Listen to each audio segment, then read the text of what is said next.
Yo les potes, bienvenue dans cette nouvelle vidéo complètement historique. Un Nono comme vous ne l'avez jamais vu. Salut Nono, comment tu vas? Salut Sacha, tout va bien? Alors Nono, première information, comme tu sais, Christophe Galtier devrait être le nouveau coach du Paris Saint-Germain. Il a quitté officiellement l'OGC Nice, mais malheureusement le PSG ne peut pas officialiser Christophe Galtier, vu que monsieur Maurizio Pochettino bloque l'arrivée de Christophe Galtier, mais en plus bloque son départ. Non seulement Christophe Galtier n'est toujours pas le coach officiel du PSG, parce que monsieur Pochettino, avec ses avocats, vont jusqu'au moindre centime sur les indemnités, c'est-à-dire 15 millions d'euros, mais en plus de ça, je ne savais même pas que ça existait, je pense que c'est inédit dans le monde du sport et dans le monde du travail, Maurizio Pochettino veut des primes de résultats de la saison 2022-2023. Oui, vous avez bien entendu. Il veut les primes de résultats qu'aura Christophe Galtier sur la saison 2022-2023 parce que lui pense aussi que sur sa dernière année de contrat, il aurait été champion de France. Nono, c'est totalement incroyable. Le gars veut des primes de résultats sur une saison où il ne sera pas là. Ah bah ce matin j'ai vu ça, j'ai halluciné, je suis tombé de la chaise. Prime de résultat de quoi? T'as perdu le trophée des champions, t'as perdu la Coupe de France, tu t'es fait jeter par le Real, un jeu lamentable pendant un an et demi. Allez, la poche comme on dit, la poche, allez va-t'en, va, prends tes sous et casse-toi, va, ça suffit. Mais je crois que Nono, t'as mal compris. Il veut des primes de résultats sur la saison que fera Christophe Galtier. Eh ben c'est encore pire, c'est hallucinant. C'est hallucinant, c'est à te dégoûter du milieu du ballon, c'est à te dégoûter de ce milieu. Jusqu'au dernier centime, 15 millions, ça lui suffit pas. Non mais faut arrêter là, faut arrêter. C'est lamentable, c'est lamentable. Ça veut dire que ça coûterait à peu près 2 à 3 millions d'euros de plus au Paris Saint-Germain. Ouais, pourquoi pas, bien sûr. Mais comme je t'ai dit, il n'y a que dans le football qu'on voit ça. Va travailler chez un boss, tu vas voir. S'il n'y a pas de résultat, il te vire. Allez, indemnité et au revoir. Non mais le gars c'est quand même incroyable ce qu'il demande, non? Ah non mais c'est inimaginable, c'est inimaginable. Et je te le dis Sacha, ça commence à me dégoûter de tous ces mecs dans le ballon. Hein. Ça commence vraiment à me dégoûter. Et après on te parle de l'amour du maillot. Allez c'est bon, va, c'est bon. C'est pas lui qui avait dit j'ai le cœur parisien, je suis amoureux de ce club? Le cœur parisien en parlant anglais, ouais, le cœur parisien, bien sûr. Il a pas appris un mot en français en un an et demi. Le mec, il a joué à Bordeaux, il a joué au PSG, il nous a pas sorti une phrase en un an et demi. Il a le cœur parisien. Et il a joué 2 ans au PSG et 1 an à Bordeaux. Hein. Ouais, faut arrêter. J'ai le cœur parisien, j'ai été capitaine de cette équipe. Même Sampaoli, il essaye de parler français, il n'y a que lui qui n'a pas voulu sortir un mot.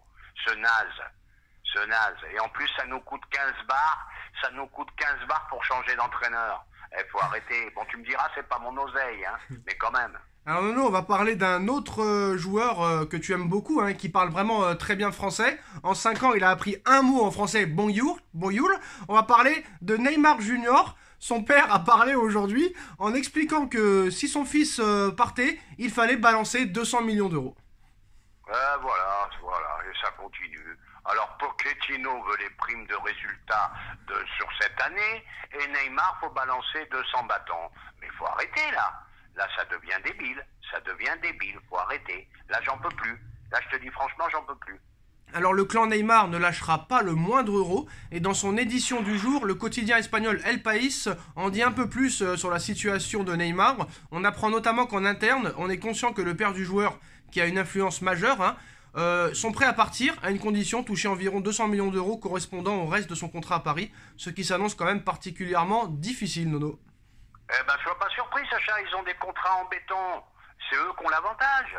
T'as beau t'appeler le Qatar, quand t'as un contrat, t'as un contrat. Et ils sont hyper protégés avec ça. Voilà, c'est tout. Donc, je pense que le PSG ne cédera pas et on va se l'encaper pendant 5 ans.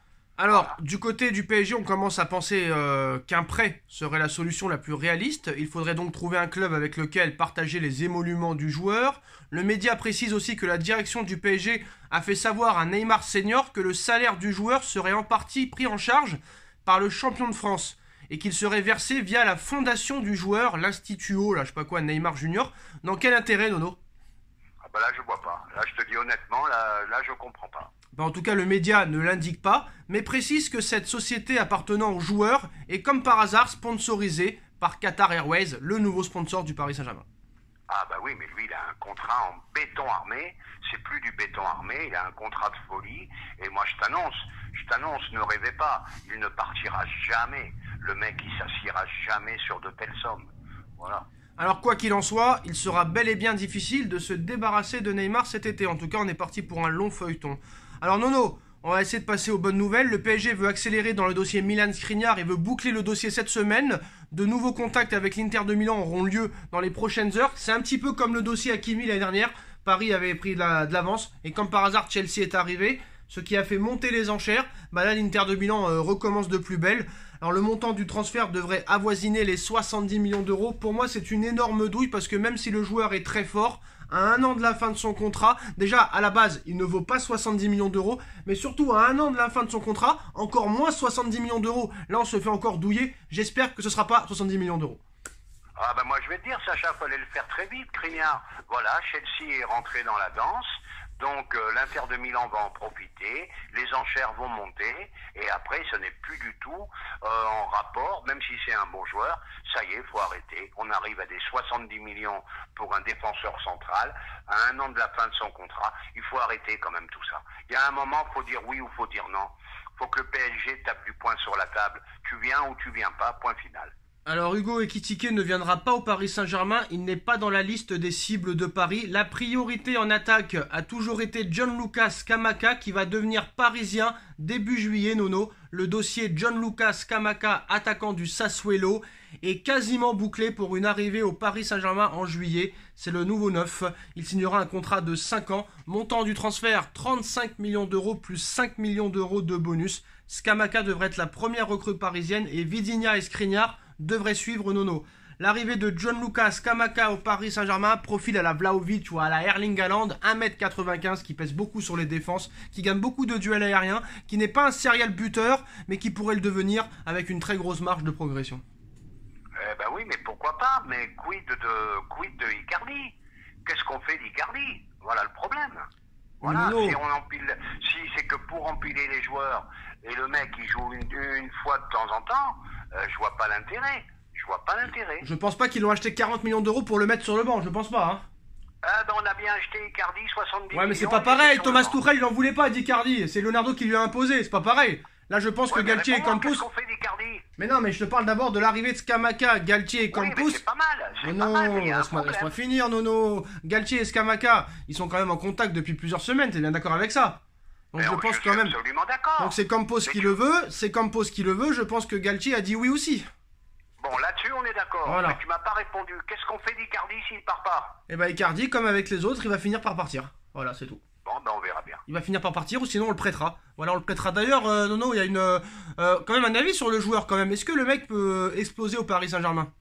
Ah ben c'est un profil que Paris n'a pas, il peut exploser le mec. Alors il y a une liste, qui a été faite carrément d'indésirables. Hein. Alors au début, elle était composée de Alphonse Areola, de Mauro Icardi, de Julian Draxler, d'Idrissa Gueye, d'Ander Herrera, de Wijnaldum, Thilo Kehrer, Abdou Diallo, Levin Kurzawa, Juan Bernat. Alors on a mis une croix déjà sur Areola vu qu'il a été transféré. Maintenant, Abdou Diallo, le Milan AC s'intéresse à lui déjà depuis l'année dernière et il pourrait revenir à la charge. Draxler aussi, le Milan AC est intéressé. Wijnaldum, peut-être Everton. Idrissa Gueye, Galatasaray. Donc, est-ce que déjà, si on se débarrasse d'eux, ce serait déjà un première bonne chose déjà quand même. Un premier pas. Bon coup de balai.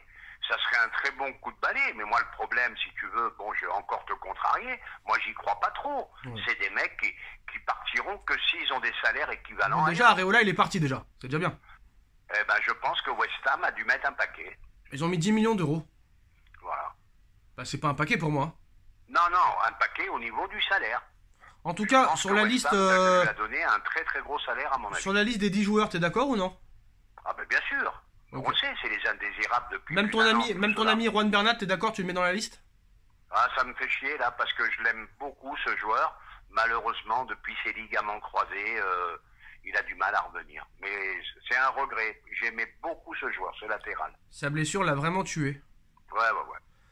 Bah voilà les postos, en tout cas, voilà les dernières informations des dernières heures. Hein. Dites-nous en commentaire ce que vous en pensez. On like, on partage, on commente, on s'abonne. Et on se retrouve très vite pour une nouvelle vidéo. Tchuss Nono, tchuss à tous. Merci.